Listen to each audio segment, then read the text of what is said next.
Hello student, ಇವತ್ತಿನ history ಸಬ್ಜೆಕ್ಟಲ್ಲಿ ನಾವು chapter number 7.1 advent of Europeans ಅಥವಾ ಯುರೋಪಿಯನ್ನರ ಆಗಮನ, ಈ ಒಂದು ಚಾಪ್ಟರಲ್ಲಿ ಬ್ಯಾಟಲ್ ಆಫ್ ಪ್ಲಾಸಿ ಅಥವಾ ಪ್ಲಾಸಿ ಕದನದ ಬಗ್ಗೆ ಇಂದು ನಾವು ತಿಳಿದುಕೊಳ್ಳೋಣ.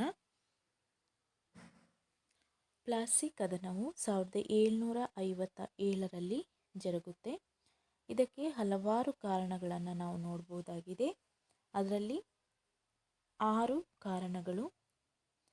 ಮೊದಲನೇದು ರಾಜಕೀಯ ಕಾರಣ, ದಸ್ತಕಗಳ ದುರುಪಯೋಗ, ಸೆಕೆಂಡ್ ಒನ್. ಥರ್ಡ್ ಒನ್, ಫ್ರೆಂಚರಿಗೆ ಆಶ್ರಯ. ಫೋರ್ತ್ ಒನ್, ಕಲ್ಕತ್ತಾ ಕೋಟೆಯ ಆಕ್ರಮಣ. ಫಿಫ್ತ್ ಒನ್, ದಿವಾನ ರಾಜವಲ್ಲಭನಿಗೆ ಆಶ್ರಯ. ಸಿಕ್ಸ್ತ್ ಒನ್, ಕಪ್ಪು ಕೋಣೆ ದುರಂತ. ಹೀಗೆ ನಾವು ಹಲವಾರು ಕಾರಣಗಳನ್ನು ನಾವು ಈ ಒಂದು ಪ್ಲಾಸಿ ಕದನದಲ್ಲಿ ನೋಡಬಹುದು. ಕಾಸಸ್ಗಳು ಯಾವುದೆಲ್ಲ ಅಂತಂದರೆ political cause, misuse of dastaks, shelter to the French. Fourth one, capture of the Calcutta fort. Fifth one, shelter to Diwan Rajballabh. Sixth one, the black hole tragedy. ಇವಿಷ್ಟು ಪ್ಲಾಸಿ ಕದನಕ್ಕೆ ಕಾರಣಗಳು. ಮೊದಲನೇದಾಗಿ ಪ್ಲಾಸಿ ಕದನ ಅಂದರೆ ಬಂಗಾಳವು ಮೊಘಲ್ ಸಾಮ್ರಾಜ್ಯದ ಒಂದು ಸುಬಾ ಆಗಿರುತ್ತೆ. ಅಂದರೆ ಬಂಗಾಳ ಪ್ರಾಂತ್ಯವು ಮೊಘಲ್ ಸಾಮ್ರಾಜ್ಯದ ಒಂದು ಪ್ರಾಂತ್ಯ ಆಗಿರುತ್ತೆ. ಈ ಬಂಗಾಳದಲ್ಲಿ ನವಾಬ ಅಲಿವರ್ದಿ ಖಾನ್ ಅಂದರೆ ಮೊಘಲ್ ಸಾಮ್ರಾಜ್ಯದ ಪ್ರಾಂತ್ಯವಾದಂತಹ ಬಂಗಾಳದ ನವಾಬನಾಗಿದ್ದಂತಹ ಅಲಿವರ್ದಿ ಖಾನ್ ಸ್ವತಂತ್ರನಾಗ್ತಾನೆ ಮತ್ತು ಮುರ್ಷಿದಾಬಾದ್ ಅವನ ರಾಜಧಾನಿಯಾಗಿ ಮಾಡಿಕೊಂಡು ಆಳ್ವಿಕೆಯನ್ನು ನಡೆಸ್ತಾನೆ. ಬಂಗಾಳದ ನವಾಬ ಅಲಿವರ್ದಿ ಖಾನ್ ಸ್ವತಂತ್ರನಾಗಿ ಮುರ್ಷಿದಾಬಾದ್ ಅನ್ನುವ ಒಂದು ಪ್ರಾಂತ್ಯವನ್ನು ರಾಜಧಾನಿಯನ್ನಾಗಿ ಮಾಡಿಕೊಂಡು ಆಳ್ವಿಕೆಯನ್ನು ನಡೆಸ್ತಾನೆ. ಇವನು ಇಂಗ್ಲಿಷರೊಂದಿಗೆ ಸ್ನೇಹ ಸಂಬಂಧವನ್ನು ಕಾಯ್ದುಕೊಳ್ತಾನೆ. ಅಂದರೆ ಬ್ರಿಟಿಷರು ಏನು ಮಾಡ್ತಾರೆ, ಇವನೊಂದಿಗೆ ಸ್ನೇಹ ಸಂಬಂಧದಿಂದ ಇರ್ತಾರೆ. ಅವನಿಗೆ ಗಂಡು ಮಕ್ಕಳಿಲ್ಲದಂತಹ ಕಾರಣದಿಂದಾಗಿ, ಅಂದರೆ ಬಂಗಾಳದ ನವಾಬ ಅಲಿವರ್ದಿ ಖಾನಿಗೆ ಗಂಡು ಮಕ್ಕಳಿಲ್ಲದ ಕಾರಣದಿಂದಾಗಿ ತನ್ನ ಮೂರನೇ ಮಗಳಿರ್ತಾಳೆ, ಮಗಳ ಮಗ ಸಿರಾಜುದ್ದೌಲಾ, ಈತನನ್ನು ತನ್ನ ಉತ್ತರಾಧಿಕಾರಿಯನ್ನಾಗಿ ನೇಮಿಸ್ತಾನೆ. ಬಂಗಾಳದ ನವಾಬ ಅಲಿವರ್ದಿ ಖಾನ್ ತನ್ನ ಮೂರನೇ ಮಗಳ ಮಗನಾದಂತಹ ಸಿರಾಜುದ್ದೌಲನನ್ನು ತನ್ನ ಉತ್ತರಾಧಿಕಾರಿಯನ್ನಾಗಿ ನೇಮಿಸ್ತಾನೆ. ಸಿರಾಜುದ್ದೌಲಾ ತನ್ನ ತಾತನ ಮರಣದ ನಂತರ, ಅಂದರೆ ಅಲಿವರ್ದಿ ಖಾನ್ನ ಮರಣದ ನಂತರ 1756ರಲ್ಲಿ ನವಾಬನಾಗ್ತಾನೆ. ಇದು ಇದರ ಒಂದು ಪ್ಲಾಸಿ ಅಥವಾ ಬಂಗಾಳದ ಒಂದು ಹಿನ್ನೆಲೆ. 23 ವರ್ಷದ ದೌಲ್ ಅಧಿಕಾರಕ್ಕೆ, ಅಂದರೆ ಸಿರಾಜುದ್ದೌಲ್ ಅಧಿಕಾರಕ್ಕೆ ಬಂದಾಗ ಅಲಿವರ್ದಿ ಖಾನ ಅಂದರೆ ಇನ್ನೊಬ್ಬ ಮೊಮ್ಮಗನಾದಂತಹ ಸೌಕತ್ ಜಂಗನು ನವಾಬ ಸ್ಥಾನದ ಆಕಾಂಕ್ಷಿಯಾಗಿರ್ತಾನೆ. ಈತನಿಗೆ ಗಾಜಿಟಿ ಬೇಗಳ ಸಹಾಯವಿರುತ್ತೆ. ಇವಳಿಗೆ ದಿವಾನ್ ರಾಜವಲ್ಲಭನ ಸಹಾಯವಿತ್ತು. ಬ್ರಿಟಿಷರ ಬೆಂಬಲ ಸೌಕತ್ ಜಂಗನಿಗಿತ್ತು. ರಾಜವಲ್ಲಭನ ಮಗ ಕೃಷ್ಣದಾಸನು ನವಾಬ ಆಸ್ಥಾನದಿಂದ ಹೊರಹಾಕಿದಾಗ ಬ್ರಿಟಿಷರಿಂದ ಆಶ್ರಯವನ್ನು ಪಡೆಯುತ್ತಾನೆ. ದೌಲ್ನ ಸಿಂಹಾಸನದ ವೇಳೆ ಬ್ರಿಟಿಷರು ಬೆಲೆ ಬಾಳುವ ಉಡುಗೊರೆಗಳನ್ನು ನೀಡಿರಲಿಲ್ಲ. ಈ ರಾಜಕೀಯ ವಿಚಾರಗಳು ಯುದ್ಧಕ್ಕೆ ಕಾರಣವಾಗುತ್ತೆ. ಅಂದರೆ ಯುದ್ಧಕ್ಕೆ ಹಲವಾರು ಕಾರಣಗಳಿರುತ್ತೆ. ಅದರಿಂದ ನಾವು ಮೊದಲನೇದಾಗಿ ರಾಜಕೀಯ ಕಾರಣಗಳನ್ನು ನೋಡುವುದಾದರೆ, ಅಂದರೆ ಈ ಒಂದು ಪ್ಲಾಸಿ ಕದನಕ್ಕೆ ರಾಜಕೀಯ ಕಾರಣ ಫಸ್ಟ್ ಒನ್ ನೋಡೋದಾದರೆ, ಸೌಕತ್ ಜಂಗ್, ಗಸ್ತಿ ಬೇಗಂ ಮುಂತಾದವರು ಸಿರಾಜುದ್ದೌಲನ ವೈರಿಗಳಾಗಿರ್ತಾರೆ. ಅಂದರೆ ಬಂಗಾಳದ ನವಾಬನಾದಂತಹ ಅಲಿವರ್ದಿ ಖಾನ್ನ ಮೊಮ್ಮಗನಾದಂತಹ ಸಿರಾಜುದ್ದೌಲನಿಗೆ ವೈರಿಗಳಾಗಿರ್ತಾರೆ. ಇವರಿಗೆ ಅಂದರೆ ಸೌಕತ್ ಜಂಗ್, ಗಸ್ತಿ ಬೇಗಂ ಮುಂತಾದವರಿಗೆ ಬ್ರಿಟಿಷರು ಬೆಂಬಲವನ್ನು ನೀಡ್ತಿರ್ತಾರೆ. ಆದರೆ ಸಿರಾಜುದ್ದೌಲನಿಗೆ ಬ್ರಿಟಿಷರು ಬೆಂಬಲವನ್ನು ನೀಡ್ತಾ ಇರಲಿಲ್ಲ. ಇದು ಒಂದು ಮೊದಲನೇ ಕಾರಣವಾಗಿ ಪರಿಣಮಿಸುತ್ತೆ ಪ್ಲಾಸಿ ಕದನಕ್ಕೆ. After gaining political control in South India, British tried to control the rich Bengal province. The Bengal province had tremendous growth in agriculture, commerce, and industry. East India Company was making a lot of profit from this province. This was because of a license called as Dastak. It exempted European traders from paying customs duties on private trade.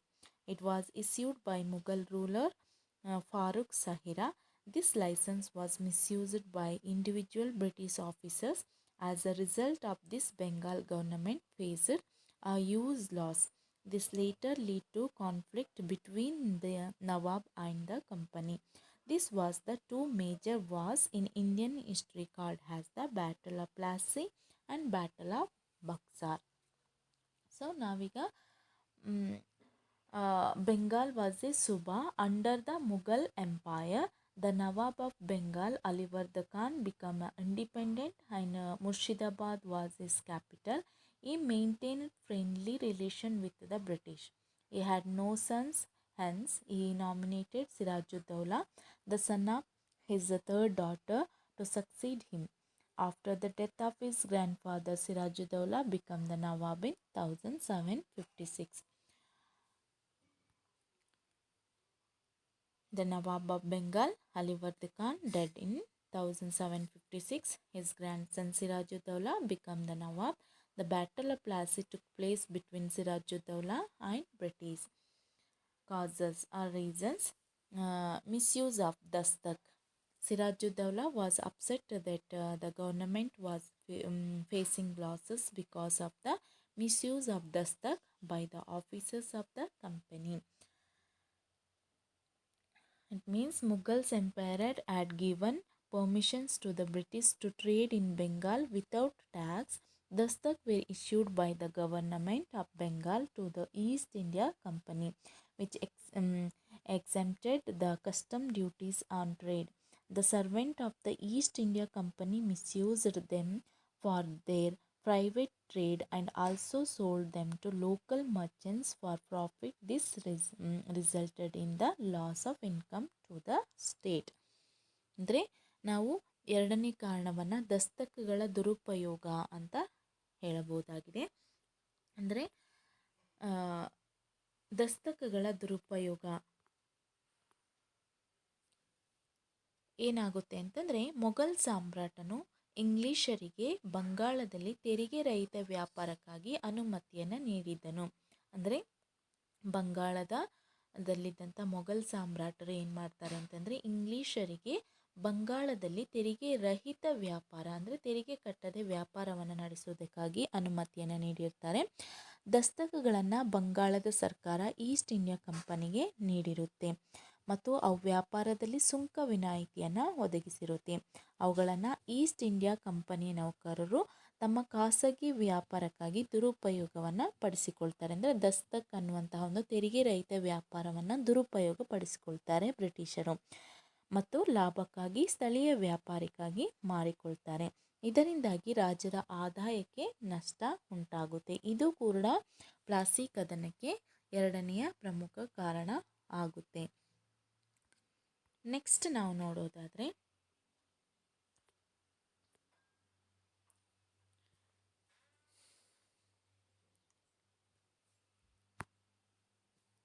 Salian ಶಕ 1757ರಲ್ಲಿ ಬ್ರಿಟಿಷರು ಚಂದ್ರನಾಗೂರನ್ನು ವಶಪಡಿಸಿಕೊಳ್ತಾರೆ. ಇದು ಬ್ರಿಟಿಷರ ಬಂಗಾಳದ ವಸಾಹತು ಆಗಿತ್ತು. ಬ್ರಿಟಿಷರ ದಾಳಿಗೆ ಚಂದ್ರನಾಗೂರಿನಿಂದ ಹೊರಬಿದ್ದ ಫ್ರೆಂಚರಿಗೆ ನವಾಬ ಆಶ್ರಯ ನೀಡಿದನು. ಅಂದರೆ ಫ್ರೆಂಚರಿಗೆ ಆಶ್ರಯ. ನೆಕ್ಸ್ಟ್ ಕಾರಣ, ಮೂರನೇ ಕಾರಣ, ಫ್ರೆಂಚರಿಗೆ ಆಶ್ರಯವನ್ನು ನೀಡಿದ್ದು. ಬ್ರಿಟಿಷರು ಮತ್ತು ಫ್ರೆಂಚರು ವೈರಿಗಳಾಗಿರ್ತಾರೆ. ನಾನು ಲಾಸ್ಟ್ ಕ್ಲಾಸ್ನಲ್ಲಿ ಹೇಳಿದಾಗೆ ಬ್ರಿಟಿಷರು ಮತ್ತು ಫ್ರೆಂಚರು ಪರಸ್ಪರ ವೈರಿಗಳಾಗಿರ್ತಾರೆ. ಫ್ರೆಂಚ್ ವ್ಯಾಪಾರಿ ಕೇಂದ್ರವಾದಂತಹ ಚಂದ್ರನಾಗೂರ್ ಅನ್ನು 1756ರಲ್ಲಿ ಇಂಗ್ಲಿಷರು ವಶಪಡಿಸಿಕೊಳ್ತಾರೆ ಮತ್ತು ಸಿರಾಜುದ್ದೌಲನು ಕೆಲವು ಫ್ರೆಂಚರಿಗೆ ಆಶ್ರಯವನ್ನು ನೀಡಿದ್ದು ಬ್ರಿಟಿಷರನ್ನು ಕೆರಳಿಸುತ್ತೆ ಅಥವಾ ಅವರಿಗೆ ಸಿಟ್ಟು ಬರುವ ಹಾಗೆ ಮಾಡುತ್ತೆ. ಇದು ಕೂಡ ಒಂದು ಪ್ರಮುಖ ಕಾರಣ ಆಗುತ್ತೆ ಪ್ಲಾಸಿ ಕದನ ನಡೆಯಲು. ಹಾಗೆ ಅಂದರೆ shelter to the French. British and the French were rivals.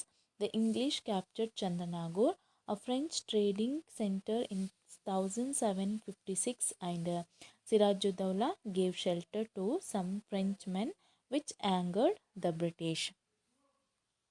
ನಾವು ಫೋರ್ತ್ ಒನ್ನನ್ನು ನೋಡೋದಾದರೆ capture of the Calcutta fort ಅಥವಾ ಕಲ್ಕತ್ತಾ ಕೋಟೆಯ ಆಕ್ರಮಣ. ಕಲ್ಕತ್ತಾ ಸುತ್ತಮುತ್ತಲಿರುವಂಥ ಕೋಟೆಯನ್ನು ಆಕ್ರಮಿಸಿದ್ದು. ಅಂದರೆ ಫ್ರೆಂಚರಿಗೆ ಹೆದರಿದಂತಹ ಇಂಗ್ಲಿಷರು ನವಾಬನ ಅನುಮತಿ ಇಲ್ಲದೆ ಕಲ್ಕತ್ತಾ ಕೋಟೆಯನ್ನು ಭದ್ರಪಡಿಸಿಕೊಳ್ತಾರೆ. ಅಂದರೆ ಬ್ರಿಟಿಷರು ಮತ್ತು ಫ್ರೆಂಚರು ವೈರಿಗಳಾಗಿರ್ತಾರೆ. ಹಾಗೆ ಫ್ರೆಂಚರ ವ್ಯಾಪಾರ ಕೇಂದ್ರವಾದಂಥ ಚಂದ್ರನಾಗೂರನ್ನು ಬ್ರಿಟಿಷರು ವಶಪಡಿಸ್ಕೊಳ್ತಾರೆ. ಹಾಗೆ ಇದರಿಂದ ಫ್ರೆಂಚರಿಗೆ ಬ್ರಿಟಿಷರು ಎದುರುಕೊಳ್ತಾರೆ. ಅಂತಂದರೆ ಕೋಟೆಯನ್ನು ಫ್ರೆಂಚರಿಗೆ ಇಂಗ್ಲಿಷರು ಚಂದ್ರನಾಗೂರನ್ನು ಕೊಂಡಿರುವಂಥ ಕಾರಣದಿಂದ ಭಯಗೊಂಡಂತಹ ಇಂಗ್ಲಿಷರು ನವಾಬನ ಅನುಮತಿ ಇಲ್ಲದೆ ಕಲ್ಕತ್ತಾ ಕೋಟೆಯನ್ನು ವಶಪಡಿಸ್ಕೊಳ್ತಾರೆ. ಸಿರಾಜುದ್ದೌಲೆ ಏನು ಮಾಡ್ತಾರೆ, ಅವರ ವಿರುದ್ಧ ಅಂದರೆ ಬ್ರಿಟಿಷರ ವಿರುದ್ಧವಾಗಿ ಆ ಒಂದು ಕೋಟೆಯನ್ನು ಕೆಡವಲು ಆದೇಶವನ್ನು ಕೊಡ್ತಾನೆ. ಆದರೆ ಇಂಗ್ಲಿಷರು ಹಾಗೆ ಮಾಡಲು ನಿರಾಕರಿಸ್ತಾರೆ. ಇದರಿಂದಾಗಿ ಸಿರಾಜುದ್ದೌಲ ಜೂನ್ 1756ರಲ್ಲಿ ಕೋಲ್ಕತ್ತಾ ಕೋಟೆಯನ್ನು ತಾನು ವಶಕ್ಕೆ ಪಡೆಯುತ್ತಾನೆ. ಆದರೆ ರಾಬರ್ಟ್ ಕ್ಲೈವ್ ಪುನಃ ಇದನ್ನು ವಶಪಡಿಸ್ಕೊಳ್ತಾನೆ. ಇದು ಇಬ್ಬರ ನಡುವಿನ ವೈರತ್ವಕ್ಕೆ ಕಾರಣ ಆಗುತ್ತೆ. ಅಂದರೆ capture of the Calcutta fort. The British, who feared the French, strengthened their fort of Calcutta without the permissions of the Nawab. Sirajuddaulah ordered them to demolish it, but the British refused to do so. Hence, Sirajuddaulah captured Calcutta fort in June 1756, but Robert Clive recaptured it, which led to the enmity between the to. Next ನಾವು ನಂತರದ ಒಂದು ಕಾರಣವನ್ನು ನೋಡುವುದಾದರೆ ಕಪ್ಪು ಕೋಣೆಯ ದುರಂತ. ಕಾಸಿಂ ಬಜಾರ್ನ ಆಕ್ರಮಣದಲ್ಲಿ ದೊರೆತಂತಹ 146 ಜನ ಬ್ರಿಟಿಷರನ್ನು ನವಾಬರು ಸೆರೆ ಹಿಡಿದರು. ಅಂದರೆ ಕಲ್ಕತ್ತಾದ ಆಕ್ರಮಣದ ವೇಳೆಯಲ್ಲಿ ಸಿರಾಜುದ್ದೌಲನು 146 ಜನ ಇಂಗ್ಲಿಷರನ್ನು ಬಂಧಿಸಿದರೆಂದು ಹೇಳಲಾಗ್ತದೆ. ಅಂದರೆ ಬಂಗಾಳದ ನವಾಬನಾದಂಥ ಸಿರಾಜುದ್ದೌಲನು ಇಂಗ್ಲಿಷರ 146 ಜನರನ್ನು ಬಂಧಿಸಿದರೆಂದು ಹೇಳಲಾಗುತ್ತೆ. ಅವರನ್ನು ಕೈದಿಗಳನ್ನಾಗಿ ಕರೆದುಕೊಂಡು ಬಂದು 15x18 ಅಡಿ ವಿಸ್ತಾರದ ಕೋಣೆಗೆ ದೂಡಿದನು. ಅಂದರೆ ಇವರ 146 ಜನರನ್ನು ಆ ಒಂದು ಸಣ್ಣ ಕೋಣೆಗೆ ದೂಡಿ ಅದರಲ್ಲಿ ಅವರನ್ನು ಏನು ಮಾಡ್ತಾನೆ ಅಂತಂದರೆ ಯುದ್ಧ ಕೈದಿಗಳನ್ನಾಗಿ ಮಾಡ್ತಾನೆ. ಅವರಲ್ಲಿ ಸುಮಾರು 146 ಜನರಲ್ಲಿ ಸುಮಾರು 123 ಜನರು ಏನು ಮಾಡ್ತಾರೆ ಅಂತಂದರೆ ಉಸಿರುಗಟ್ಟಿ ಮರಣವನ್ನು ಹೊಂದ್ತಾರೆ. ಅಂದರೆ ಆ ಒಂದು ಸಣ್ಣ ಕೋಣೆಯಲ್ಲಿ ಅವರು ಉಸಿರುಗಟ್ಟಿ ಮರಣವನ್ನು ಹಪ್ತಾರೆ. ಮತ್ತು 23 ಜನ ಮಾತ್ರ ಬದುಕುಳಿದಿರ್ತಾರೆ. ಈ ಘಟನೆಯನ್ನು ಕಪ್ಪು ಕೋಣೆಯ ದುರಂತ ಅಂತ ಕರೆಯಲಾಗ್ತದೆ. ಅಂದರೆ ಬ್ಲ್ಯಾಕ್ ರೂಮ್ ಟ್ರಾಜಿಡಿ ಅಥವಾ the black hole tragedy. Sirajuddaula conquered the Fort William and imprisoned some of the British. 146 British were captured and imprisoned in a small room in the fort. 123 British men died due to suffocation. This incident is called as Black Room Tragedy. This angered Robert Clive and he arrived in Bengal with a large army. Robert Clive got the support of some rich locals. He convinced Mr. Jaffer, who was the military head of Siraj, to stay neutral. British promised Mir Jaffer the post of Nawab of Bengal. Robert Clive declared war against Sirajuddaula. The battle was fought at Plassey in June 1757. Sirajuddaula, who tried to escape, was captured and killed. This battle laid the foundation of British Empire in India. During an attack on Kashmir Bazaar, Sirajuddaula is said to have captured 146 British and they were taken a prisoner and were locked in a room of 15 into 18 feet, 123 of them dead of suffocation and only 23 survived. This incident is called the Black Hole Tragedy. Peace was concluded between the British and Sirajuddaula, and the Treaty of Aligarh was signed. Robert Clive acted a consistory with the commander of Bengal, Mir Jafar, and some important officers against Sirajuddaula. The British attacked Sirajuddaula on the text of not implementing the terms of Aligarh Treaty. The battle was fought at Plassey in June 1757. Sirajuddaula was defeated and he fled. But during the escape, he was killed by Mir Jafar's son. Mir Jafar was made the Nawab of Bengal. He richly rewarded the British and gave 24 paraganas. This battle laid the foundations of British Empire in India. ಅಂದರೆ ನಾವು ಕಪ್ಪು ಕೋಣೆಯ ದುರಂತದಲ್ಲಿ ಸುಮಾರು 123 ಜನ ಉಸಿರುಗಟ್ಟಿ ಮರಣವನ್ನು ಹೊಂದಿದ್ರು ಅಂತ ಹೇಳ್ತೇವೆ. ಇದನ್ನು ಕಪ್ಪು ಕೋಣೆಯ ದುರಂತ ಅಂತ ಕರೆಯಲಾಗಿದೆ. ಅಲಿಗಢ್ ಅನ್ನುವಂತಹ ಒಂದು ಶಾಂತಿ ಒಪ್ಪಂದಕ್ಕೆ ಸಹಿ ಹಾಕುವ ಮೂಲಕ ಬ್ರಿಟಿಷ್ ಮತ್ತು ಸಿರಾಜುದ್ದೌಲನ ನಡುವೆ ಶಾಂತಿ ಒಪ್ಪಂದ ಏರ್ಪಡುತ್ತೆ. ಹಾಗೆ ರಾಬರ್ಟ್ ಕ್ಲೈವ್ ಬಂಗಾಳದ ಸೇನಾಪತಿಯಾದಂತಹ ಮೀರ್ ಜಾಫರ್ ಮತ್ತು ಕೆಲವು ಪ್ರಮುಖ ಅಧಿಕಾರಿಗಳೊಂದಿಗೆ ಸೇರಿಕೊಂಡು ಸಿರಾಜುದ್ದೌಲನ ವಿರುದ್ಧ ಸಂಚನ್ನು ರೂಪಿಸ್ತಾರೆ. ಅಲಿಗಢ್ ಒಪ್ಪಂದದ ಷರತ್ತುಗಳನ್ನು ಪಾಲನೆ ಮಾಡಿಲ್ಲ ಎಂಬ ಕಾರಣವನ್ನು ನೀಡಿ ಸಿರಾಜುದ್ದೌಲನ ಮೇಲೆ ಇಂಗ್ಲಿಷರು ಆಕ್ರಮಣವನ್ನು ಮಾಡ್ತಾರೆ. 1757 ಜೂನ್ನಲ್ಲಿ ಪ್ಲಾಸಿ ಕದನ ನಡೆಯುತ್ತೆ. ಸಿರಾಜುದ್ದೌಲನು ಸೋತು ಪಲಾಯನವನ್ನು ಮಾಡ್ತಾನೆ. ಆದರೆ ಅವನು ಪಲಾಯನ ಮಾಡುತ್ತಿದ್ದಾಗ ಮೀರ್ ಜಾಫರ್ನ ಮಗ ಅವನನ್ನು ಕೊಂದು ಮೀರ್ ಜಾಫರ್ನನ್ನು ಬಂಗಾಳದ ನವಾಬನನ್ನಾಗಿ ಮಾಡಲಾಗುತ್ತೆ. ಅವನು ಬ್ರಿಟಿಷರಿಗೆ ಯಥೇಚ್ಛವಾದಂಥ ಕೊಡುಗೆಯನ್ನು ನೀಡುವುದರೊಂದಿಗೆ 24 ಪರಗಣಗಳನ್ನು ನೀಡಿದನು. ಈ ಕದನವು ಭಾರತದಲ್ಲಿ ಬ್ರಿಟಿಷರ ಸಾಮ್ರಾಜ್ಯಕ್ಕೆ ಬುನಾದಿ ಹಾಕಿತು ಅಂತ ಹೇಳ್ಬೋದು.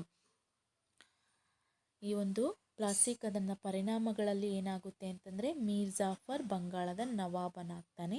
ಬ್ರಿಟಿಷರಿಗೆ ಭಾರತವನ್ನು ಗೆಲ್ಲುವ ಕನಸನ್ನು ಈ ಒಂದು ಪ್ಲಾಸಿ ಕದನ ಉಂಟು ಮಾಡುತ್ತೆ. ಆರ್ಥಿಕವಾಗಿ ಕಂಪನಿ ಕೂಡ ಹೆಚ್ಚು ಶ್ರೀಮಂತಗೊಳ್ಳುತ್ತೆ. ಪ್ಲಾಸಿ ಕದನದ ವಿಜಯವು ಬಕ್ಸಾರ್ ಕದನಕ್ಕೆ ಕೂಡ ಸ್ಫೂರ್ತಿಯಾಗುತ್ತೆ. ಇವಿಷ್ಟು ಪ್ಲಾಸಿ ಕದನದ ಕಾರಣ ಮತ್ತು ಪರಿಣಾಮಗಳನ್ನು ನಾವು ನೋಡ್ಬೋದಾಗಿದೆ. ನೆಕ್ಸ್ಟ್ ಈ ಒಂದು ಟಾಪಿಕಲ್ಲಿ ಬರುವಂತಹ 5 ಮಾರ್ಕ್ಸ್ ಕ್ವೆಶನ್ ಯಾವುದು ಅಂತಂದರೆ, ಪ್ಲಾಸಿ ಕದನದ ಕಾರಣಗಳು ಮತ್ತು ಪರಿಣಾಮಗಳನ್ನು ನೀವು ಬರೀಬೇಕಾಗುತ್ತೆ. What were the causes and result of the battle of Plassey. ಇದು ಈ ಒಂದು ಟಾಪಿಕಲ್ಲಿರುವಂತಹ ಪ್ಲಾಸಿ ಕದನಕ್ಕೆ ಸಂಬಂಧಪಟ್ಟಂತಹ ಕ್ವೆಶನ್ಗಳು. ನೆಕ್ಸ್ಟ್ ಕ್ಲಾಸಲ್ಲಿ ನಾನು ಬ್ಯಾಟಲ್ ಆಫ್ ಬಕ್ಸಾರ್ ಇದರ ಬಗ್ಗೆ ನಿಮಗೆ ನೆಕ್ಸ್ಟ್ ಕ್ಲಾಸಲ್ಲಿ ನಾನು ಹೇಳ್ತೇನೆ. Thank you.